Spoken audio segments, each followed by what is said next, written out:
À la place de la nation de la ville, l'effervescence est à son comble alors que les partisans du parti RNDT Le Réveil se sont rassemblés en masse pour soutenir leur candidat à la présidentielle.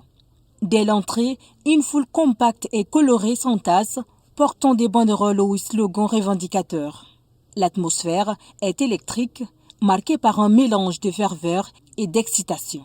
Le candidat de l'opposition entre en scène, accueilli par une ovation tonitruante. Son discours se veut mobilisateur, évoquant les problèmes du pays. Si vous n'êtes pas là, ce qu'ils vont faire, c'est quoi? Là où on a voté la solution, ils vont dire que c'est un bulletin nul. Donc il faut être là pour contrôler. Quand ils vont faire le PV, que vous soyez nombreux pour filmer le PV et envoyer. Merci. Battez-vous pacifiquement. Cette élection est la nôtre. Cette élection est l'élection du RNDT, Le Réveil, tout le Tchad le sait. Ils veulent voler notre victoire simplement. Mobilisez-vous, mes chers compatriotes. Le Tchad est proche de sa solution.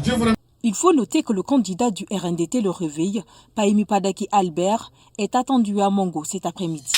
Et nombre impressionnant de personnes a inondé le terrain du lycée franco-arabe d'Abéché pour écouter le message du candidat des transformateurs, Succès Masra.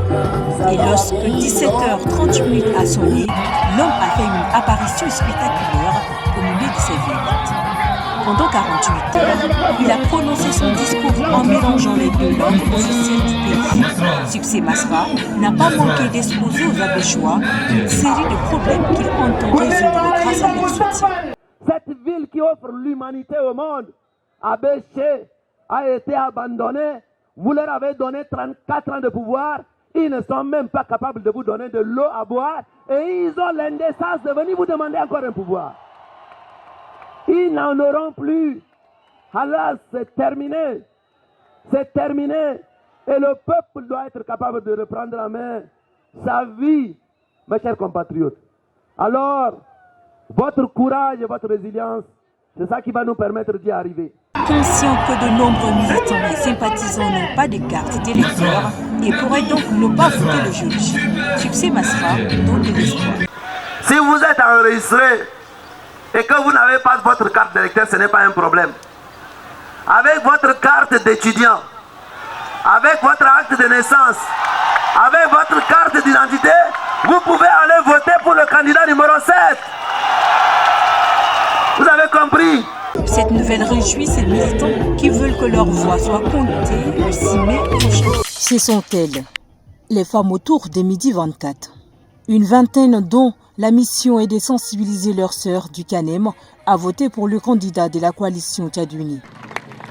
Le président nous a déjà prouvé sa détermination à placer les femmes au cœur de son agenda politique pendant la période de transition. Aujourd'hui, plus que jamais, il porte avec lui un engagement envers l'autonomisation des femmes, leur emploi, leur promotion et le renforcement de leur rôle dans la société. Ensemble, nous devons nous lever et montrer au monde entier, je dis au monde entier, que les femmes du Canem sont unies derrière notre candidat. Désormais installées, ces dernières devront batailler afin que leur candidat, Mahamat Idriss Déby Itno, remporte le scrutin du 6 mai. Et elles continueront jusqu'à la campagne électorale prévue pour les 5 mai pour accomplir cette mission. Ce matin, la plateforme Espoir Citoyen se greffe aussi aux autres organisations qui soutiennent le candidat de la coalition Tchad Uni, Mahamat Idriss Déby Itno. Un choix qui n'est pas fortuit. En prenant appui sur les acquis de notre pays, nous avons décidé d'avoir espoir et de contribuer au changement. Nous avons décidé de contribuer au changement non pas en tant que spectateurs, mais en tant qu'acteurs de ce changement. Le directeur de campagne adjoint de la coalition Tchad Uni, Mahamat Assilek Alata, s'est félicité de l'initiative.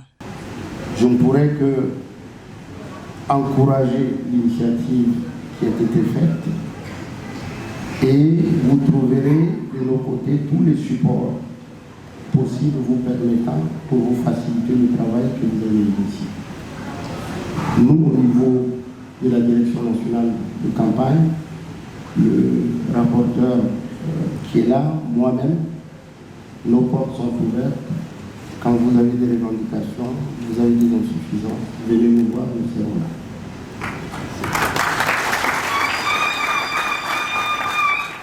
La plateforme appelle toutes les personnes souciées sans distinction aucune à rejoindre l'initiative afin d'amener au cœur du débat électoral les questions essentielles, mais surtout des solutions concrètes. Ces panneaux que vous voyez sont conçus pour les 10 candidats à l'élection présidentielle du 6 mai.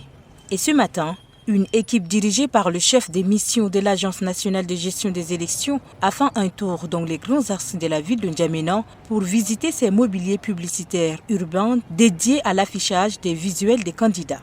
Atidjani Abdraman Nouren, chef des missions de l'Ange pour la ville de N'Djamena, demande aux différents candidats de s'approprier les panneaux pour leur visibilité. Cette initiative permet aux électeurs de mieux connaître les 10 candidats en course à l'élection présidentielle du 6 mai prochain. L'Ange provincial a conçu 200 panneaux d'affichage placés dans presque tous les ronds-points de N'Djamena. Ceci pour favoriser l'égalité des chances entre les candidats. Le syndicat des enseignants du Tchad est apolitique. Comme toute organisation, il y aura toujours la tension au sein des membres pour une raison ou une autre. Les leaders des partis au pouvoir ou des partis de l'opposition doivent être au-dessus de la mêlée, c'est-à-dire rester à l'écart de cette guéguerre. Laissez la justice dire le droit, rien que le droit pour départager les antagonistes. S'ingérer politiquement en faveur d'un camp ou d'un autre serait une erreur politique très grave avec des conséquences incommensurables.